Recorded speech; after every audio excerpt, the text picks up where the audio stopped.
जी sir, आप भी comedian हैं और हमारे पास भी एक कमेडियन है। अच्छा जी जी, माशाल्लाह, जिसको रंजा ब्रदर्स के व्यूअर्स बड़े शौक से देखते हैं। वाह वाह वाह, मैं तो जरूर मिलना चाहूंगा भी आप अपने कॉमेडियन भाई से। अफजल, ये जी आपके पीछे। अस्सलाम वालेकुम मेरे भाई, क्या हाल है? ठीक है आप? बिल्कुल ठीक है। कैसे हो मेरे बच्चे? अरे सेव का बैठा, मैं तुम्हारी बात सुन रहा था, अभी का इंतजार कर रहा था मैं। बदूता हिम्मत तुम्हें देखने के लिए आया है सुबह से। अरे मैं तो इधर सुबह के खड़ा हूँ, मैं कहाँ जाऊंगा, इधर ही खड़ा हूँ। तुम्हें शर्म न आवा? तुम्हारे लिए भोजन लेके आया है वो। कहाँ लेके आया? मुझे नाक बंदे देखो। एक टांग में छत में खड़ा धूप में सूख रहा है। अरे नहीं, कहाँ सूख रहा भैया, मैं इधर ही खड़ा हूँ, खुदा की कसम आपका इंतजार कर रहा था। मैंने तुम्हें न देखा मेरे बच्चे।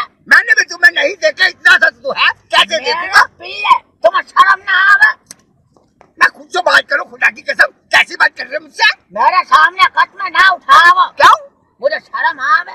कसमें उठाने की शर्म? कसमें मैं आता हूँ, शर्म तुम्हें आवे क्यों?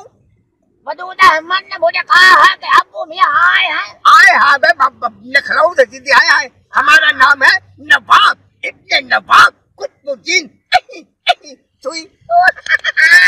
अरे कौनो परवा शर्मा खिलाए तने कहा? अरे नहीं, अभी तो कुछ खाना भैया।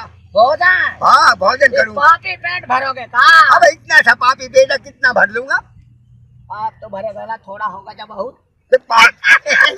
बाप दिखने को छोटा लगता है बड़ा। क्या बात, क्या बात, क्या बात, कमाल से, कमाल से। खुदा की कसम, दिस वेरी गुड आर्टिस्ट। ये हमारे चिन्होट का एक उभरता हुआ फनकार है और रियल मुझे बड़ा मजा है इसके साथ परफॉर्मेंस करके, खुदा की कसम। दिस वेरी गुड आर्टिस्ट, आप इनके लिए दुआ कीजिएगा और इनके प्रोग्राम देखा करें आप। This very good comedian.